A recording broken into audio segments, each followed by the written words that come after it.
Hello, good morning, सुप्रभात दोस्तों। मैं जयेश आपके अपने यूट्यूब परिवार में हार्दिक स्वागत करता और आशा करता आप सभी ज़बरदस्त और जिंदाबाद होंगे। तो आप सभी ने रक्षाबंधन बहुत अच्छे से मना लिया होगा। तो आज अपन शुरू करेंगे 20 अगस्त 2024 दैनिक समसामयिकी, जो कि सभी परीक्षाओं को क्या करेगी, नस्ते नाबूद करेगी। ठीक है, तो ये क्लास अपने चल रही है। तो आप सभी एक बार सेशन को ज़बरदस्त तरीके से शेयर कर दीजिएगा।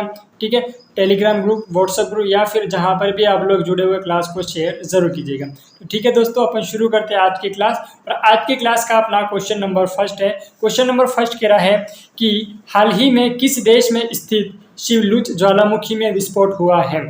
ठीक है, तो किस देश में है, तो ये है रूस में। कहाँ पर है, रूस में है। अब शिवलुच ज्वालामुखी किस देश में है, तो रूस में है। अब रूस की राजधानी क्या है, तो रूस की राजधानी मॉस्को है। रूस की राजधानी क्या है, रूस की राजधानी मॉस्को है। ठीक है, उसके बाद में रूस की जो करेंसी है वो क्या हो जाएगी, रूबल, रूफिया रूबल रूस की करेंसी हो जाएगी। उसके बाद में रूस के राष्ट्रपति कौन होंगे, तो जो रूस के राष्ट्रपति होंगे वो होंगे व्लादिमीर पुतिन। कौन होंगे, व्लादिमीर पुतिन कौन होंगे, रूस के राष्ट्रपति होंगे। ठीक है मेरे दोस्त, तो यहाँ तक आपको क्या होना चाहिए, पता होना चाहिए। उसके बाद में अपना अगला क्वेश्चन है question number second. Question number second कह रहा है कि हाल ही में विश्व मानवतावादी दिवस 2024 कब मनाया गया। तो ये जो मनाया गया है वो 19 अगस्त को मनाया गया है। ठीक है, उसके बाद में 19 अगस्त को कौन सा दिवस मनाया जाता है, विश्व रेडियोग्राफी दिवस मनाया जाता है। ठीक है, 19 अगस्त को कौन सा दिवस मनाया जाता है, तो विश्व रेडियोग्राफी दिवस मनाया जाता है। कौन सा दिवस मनाया जाता है, एक तो मानवतावादी दिवस तो मनाया ही जाता है, उसके साथ में विश्व रेडियोग्राफी दिवस मनाया जाता है। ठीक है मेरे दोस्त, क्वेश्चन समझ में आ रहे हैं तो कमेंट करके लास्ट में मुझे ज़रूर बताना कि आज की क्लास आपको कैसी लगी। बाकी आपके दोस्तों के साथ शेयर ज़रूर करना। ठीक है, उसके बाद में है अपना अगला question, question number third. Question number third कह रहा है कि हाल ही में एयरपोर्ट काउंसिलिंग इंटरनेशनल एशियाई उच्चतम स्तर 5 का ग्रीन टैग हवाई अड्डे ने हासिल किया है। किस हवाई अड्डे ने हासिल किया है, एक तो हासिल किया है केम्पेगौड़ा हवाई अड्डा है, एक तो अपना दिल्ली में है और एक अपना बेंगलुरु में है। तो कौन कौन से ऑप्शन डी इसका सही आंसर हो जाएगा, ए और बी। दो हवाई अड्डे हैं, कौन कौन से हैं, एक तो बेंगलुरु का हो जाएगा, एक दिल्ली का हो जाएगा। ठीक है, दोनों ने क्या करा है, इंटरनेशनल काउंसिलिंग में उच्चतम स्तर हासिल किया है। ठीक है, अब उसके बाद में है दिल्ली। अब दिल्ली के बारे में कुछ चीज़ें जान लेते हैं कि दिल्ली में राष्ट्रपति भवन कहाँ पर है, तो दिल्ली में ही है। ठीक है, राष्ट्रपति भवन कहाँ पर है, तो राष्ट्रपति भवन दिल्ली में है। अब दिल्ली किस नदी के किनारे है, ये आप मुझे कमेंट करके बताना कि दिल्ली किस नदी के किनारे बसा हुआ है, ये आप मुझे कमेंट करके ज़रूर बताना। मैं आपके कमेंट का इंतज़ार करूँगा। बाकी क्लास को शेयर ज़रूर कीजिएगा आपके दोस्तों के साथ। अब उसके बाद में अपना अगला question, question number 4। Question number 4 कह रहा है कि हाल ही में भारत इजराइल ने राष्ट्रीय जल प्रौद्योगिकी केंद्र कहाँ स्थापित करने के लिए समझौता किया है, कहाँ स्थापित करने के लिए समझौता किया है, तो ये किया है आईआईटी मद्रास में। कहाँ पर होगा ये, आईआईटी मद्रास में इसका समझौता होगा। अब एक एमपी सरकार ने एमपी की। उसके बाद में अपना अगला क्वेश्चन, क्वेश्चन नंबर 5 कि वित्त वर्ष 2023 में सर्वाधिक सीएसआर व्यय कहाँ हुआ है, तो ये हुआ है महाराष्ट्र में। ठीक है, कहाँ पर हुआ है, महाराष्ट्र में हुआ है। अब महाराष्ट्र की राजधानी क्या है, तो महाराष्ट्र की राजधानी मुंबई है। ठीक है, अब सर्वाधिक वित्तीय वर्ष 2023 में सीएसआर का व्यय कहाँ पर हुआ, महाराष्ट्र में हुआ। महाराष्ट्र की कैपिटल क्या हो जाएगी, मुंबई हो जाएगी। महाराष्ट्र के गवर्नर क्या हो जाएंगे, सीपी राधाकृष्णन। महाराष्ट्र के गवर्नर कौन होंगे, सीपी राधाकृष्णन महाराष्ट्र के गवर्नर हो जाएंगे। और इसके बाद में एकनाथ शिंदे महाराष्ट्र के मुख्यमंत्री हो जाएंगे। बाप से पूछे कि महाराष्ट्र के मुख्यमंत्री कौन है, तो एकनाथ शिंदे जो कि महाराष्ट्र के मुख्यमंत्री है। और महाराष्ट्र के गवर्नर कौन है, सीपी राधाकृष्णन जो कि महाराष्ट्र के गवर्नर हो जाएंगे। ठीक है, अब उसके बाद में अपना अगला question, question number 6। Question number 6 कह रहा है कि हाल ही में शुक्राणु या अंडाणु दाताओं को बच्चों पर कानूनी अधिकार न होने का आदेश उच्च न्यायालय ने दिया है। किस गवर्नमेंट ने दिया है, किस उच्च न्यायालय ने दिया है, तो ये बम्बई उच्च न्यायालय ने कहा है। अब आप बोलोगे सर ये शुक्राणु अंडाणु वाला क्या सिस्टम है, तो मेरे दोस्त जब भी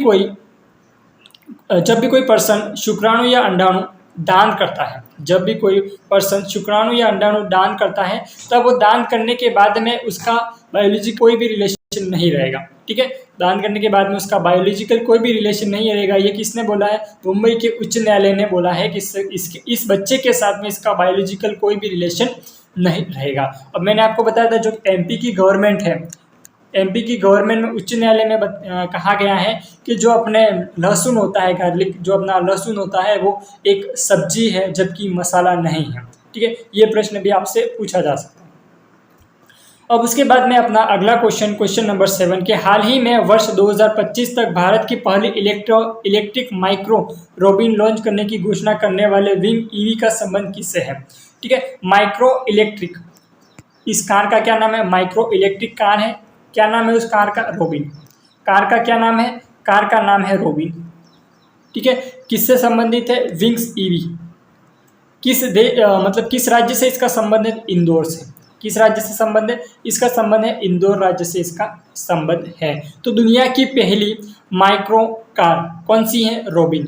दुनिया की पहली माइक्रो कार कौन सी है? तो रोबिन दुनिया की पहली माइक्रो कार हो जाएगी। मतलब माइक्रो कार का मतलब सबसे छोटी कार होगी दुनिया की पहली, और वो किस राज्य में होगी? तो इंदौर राज्य में होगी, ठीक है मेरे दोस्त। अब उसके बाद में है अपना अगला क्वेश्चन नंबर 8। क्वेश्चन नंबर 8 में कह रहा है कि हाल ही में चर्चा में प्रधानमंत्री जीवन योजना का संबंध किससे है? तो ये है जैव ईंधन से, ठीक है। जैव ईंधन से इनका संबंध है, ई जीवन करके था, ठीक है। हाल ही में चर्चा में रहे प्रधानमंत्री जीवन योजना का संबंध किससे है? तो इनका संबंध है जैव ईंधन से, ठीक है मेरे दोस्त। अब उसके बाद में अपना अगला क्वेश्चन नंबर 9। क्वेश्चन नंबर 9 कह रहा है कि हाल ही में 1000 किलोमीटर रेंज वाला स्वदेशी कामिक्रेज ड्रोन किसने विकसित किया है? तो ये विकसित किया है नेशनल एरोस्पेस लैब ने। किसने विकसित किया है? नेशनल एरोस्पेस लैब ने ये विकसित करा है, ठीक है मेरे दोस्त। अब उसके बाद में अपन अगला क्वेश्चन करते हैं। अगला क्वेश्चन करने से पहले मैं आपको बता दूं कि आप क्लास को लाइक जरूर करना, ठीक है। आप लोग काफ़ी लोग क्लास देखते हैं पर लेकिन क्लास को लाइक नहीं करते और कमेंट करके नहीं बताते, ठीक है, आपको क्लास कैसी लगी। तो आपको क्लास को देखना भी और कमेंट करके बताना है कि आपको आज की क्लास कैसी लगी, ठीक है मेरे दोस्त। अब उसके बाद में अपना अगला क्वेश्चन नंबर 10। क्वेश्चन नंबर 10 कह रहा है कि हाल ही में भारत ने किस देश में आयोजित 70वें अंतर्राष्ट्रीय पृथ्वी विज्ञान ओलंपियाड में 8 पदक जीते हैं, ठीक है। तो किसने जीते हैं? तो चाइना ने जीते हैं। किसने जीते हैं? चाइना ने जीते हैं, ठीक है। अब चाइना की राजधानी क्या हो जाएगी? ठीक है, ये चाइना की राजधानी और चाइना की करेंसी क्या होगी? ये आप मुझे कमेंट करके बताओ, ठीक है। अभी तक 2 से 3 प्रश्न। अब आप लोग बोलोगे सर हम आपसे मतलब आप हमें ऐसे प्रश्न क्यों पूछते हैं? तो मेरे दोस्त ये प्रश्न क्या होता है? एग्जामों में पूछे जाते हैं। पिछले ईयर के आप पेपर उठा के देख लेना, उन एग्जामों में भी इस तरह के क्वेश्चन पूछे गए, ठीक है। अब क्या धीरे धीरे जैसे अपन करंट अफेयर की क्लास का भी क्या करेंगे? लेवल बढ़ाते चले जाएंगे, ठीक है। अब इसमें जो भी चीज़ें अपन एक्स्ट्रा करवाएंगे जैसे कि योजनाएं हैं, ये इसमें जो भी एक्स्ट्रा करवाएंगे उनमें क्या होंगे? थोड़े थोड़े धीरे धीरे लेवल बढ़ाते चले जाएंगे और क्वेश्चनों की संख्या भी बढ़ाते चले जाएंगे, ठीक है। अब इसलिए क्या हो जाएगी? क्लास की टाइमिंग धीरे धीरे बढ़ेगी। अभी क्लास कितने 10 से 20 मिनट में क्लास खत्म हो जाती है, ठीक है मेरे दोस्त। अब चीन की राजधानी क्या होगी और चीन की करेंसी क्या होगी? ये आप मुझे कमेंट करके बताना। अब उसके बाद में अपन कल की क्लास का रिवीजन करेंगे। क्या करेंगे? कल की क्लास का रिवीजन करेंगे। तो ये 19 अगस्त 2024 की क्लास का रिवीजन होगा और अपना उद्देश्य क्या है कि क्लास में ही याद होना चाहिए। क्या ये उद्देश्य अपना? क्लास में ही याद होना चाहिए, अपना उद्देश्य है, ठीक है मेरे दोस्त। तो आपको कुछ भी नहीं करना है, बस क्लास को शुरू करने के बाद में कानों में ईयरफोन डाल लेना और आराम से बैठकर सुनना है। क्या करना है? आराम से बैठकर सुनना है, बड़ी आराम से याद हो जाएगा, बस टेंशन लेने की ज़रूरत नहीं है। बस सुनते चले जाओ, याद जरूर होगा, रिकॉल होता चला जाएगा। जो चीज़ अपन ने पहले पढ़ ली वो अपन क्या करेंगे? वापस रिपीट करेंगे तो वो क्या हो जाएगा? रिकॉल होता चला जाएगा। उसके बाद में किस राज्य में मुख्यमंत्री युवा उद्यम विकास अभियान योजना शुरू की गई है? तो ये शुरू की गई है उत्तर प्रदेश राज्य में। कहाँ पर शुरू की गई? उत्तर प्रदेश राज्य में, योगी आदित्यनाथ जी के राज्य में शुरू की गई है। अब उसके बाद में है अगला क्वेश्चन, 70वें राष्ट्रीय फिल्म पुरस्कार 2022 में सर्वश्रेष्ठ मूवी का पुरस्कार किसे दिया गया? ये दिया गया ऑटम। किसे दिया गया? Autumn. Option B for Baahubali इसका सही आंसर हो जाएगा। अब उसके बाद में अपना अगला क्वेश्चन कि पेरिस पैरालंपिक 2024 के उद्घाटन समारोह में भारत के ध्वजवाहक कौन होंगे? ठीक है, पेरिस पैरालंपिक, ओलंपिक नहीं कहा, पैरालंपिक का है। 2024 के उद्घाटन समारोह में भारत के ध्वजवाहक कौन होंगे? अब ये तो मैं आपको बता दूंगा कि सुमित अंतिल और भाग्यश्री जाधव। ऑप्शन डी इसका सही आंसर होगा। अब ये पैरालंपिक कब से शुरू हुए? और कब तक चलेंगे, ये आप मुझे कमेंट करके बताना कि पैरालंपिक कब से शुरू हुए और कब खत्म होंगे। ठीक है, बाकी अपने पेरिस के ओलंपिक थे वो शुरू हुए थे 26 जुलाई को शुरू हुए थे और 11 अगस्त को खत्म हुए थे। मतलब 26 जुलाई से 11 अगस्त। आयोजन इनका 24 जुलाई को हुआ था, लेकिन पहला खेल 26 जुलाई को खेला गया था। ठीक है मेरे दोस्त, अब उसके बाद में अपना अगला क्वेश्चन नंबर 4। क्वेश्चन नंबर 4 कह रहा है कि हर गृहिणी योजना कहाँ शुरू की गई है? तो ये शुरू की है हरियाणा राज्य में। ठीक है, हरियाणा राज्य में। और हरियाणा के मुख्यमंत्री कौन है? श्री नायक सिंह सैनी। हरियाणा के मुख्यमंत्री श्री नायक सिंह सैनी के द्वारा ये योजना शुरू की गई है। उसके बाद में है पेतांगना शिनावात्रा किस देश के नए प्रधानमंत्री बने थे? एक ही हैं, जो कि एक ही कंट्री है अपनी, कौन सी है? तो थाईलैंड के प्रधानमंत्री बने हैं। ठीक है, पेतांगटान शिनावात्रा किस देश के प्रधानमंत्री बने? तो थाईलैंड के बने। और थाईलैंड की राजधानी क्या है? बैंकॉक। ठीक है, थाईलैंड की राजधानी क्या है? थाईलैंड की राजधानी बैंकॉक है। अब उसके बाद में अपना अगला क्वेश्चन के राष्ट्रपति का नया सचिव किसे नियुक्त किया गया है? तो दीप्ति उमाशंकर को। ठीक है, किसे नियुक्त किया गया? दीप्ति उमाशंकर को नियुक्त किया गया है। उसके बाद में जम्मू कश्मीर के स्पेशल डीजीपी पद की कमान किसे मिली? तो ये मिली है नलिन प्रभात को। किसे मिली है? नलिन प्रभात को मिली है। उसके बाद में अपना अगला क्वेश्चन नंबर 8। किसानों के लिए कौन सा रेडियो कार्यक्रम शुरू किया गया? तो किसान से बात। कौन सा शुरू किया गया? किसान से बात कार्यक्रम शुरू किया गया है। उसके बाद में अपना अगला क्वेश्चन नंबर 9। क्वेश्चन नंबर 9 कह रहा है कि हाल ही में एम्फिल तूफान किस देश में आया था? तो आया था जापान। जापान की राजधानी क्या है? टोक्यो।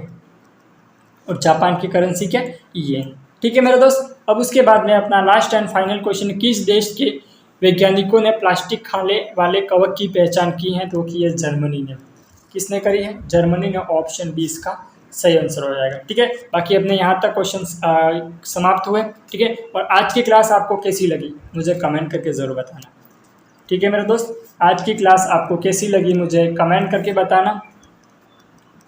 आज की क्लास आपको कैसी लगी कमेंट ज़रूर करें। बाकी क्लास को लाइक क्या करना है? क्लास को आपको लाइक करना है, कमेंट करना और शेयर ज़रूर करना आपके दोस्तों के साथ। ठीक है मेरे दोस्त, और अपन ये आज की क्लास यहीं तक समाप्त करते, और मैं आज या कल की क्लास लेकर आऊँगा अपने महत्वपूर्ण अवार्ड 2024 के जो भी अवार्ड दिए गए थे वो क्लास लेकर आऊँगा। तो आप सभी तैयार रहिएगा, और चैनल को आपने अभी तक भी सब्सक्राइब नहीं किया तो सब्सक्राइब ज़रूर कीजिएगा। ठीक है मेरे दोस्त, अब से अपन क्लास की टाइमिंग को बढ़ा देंगे। क्लास अपनी होगी 30 मिनट की, अपने अब रोजाना क्लास होगी। ठीक है, आज जो क्लास की टाइमिंग है वो 10 मिनट ही रही। अब क्या करेंगे? क्वेश्चनों का एक्सप्लेनेशन बढ़ा देंगे, क्वेश्चन 10 ही रहेंगे। ठीक है, फिर धीरे धीरे क्वेश्चनों की संख्या भी बढ़ा देंगे। ठीक है, तो आप सभी अपना ख्याल रखिएगा। धन्यवाद।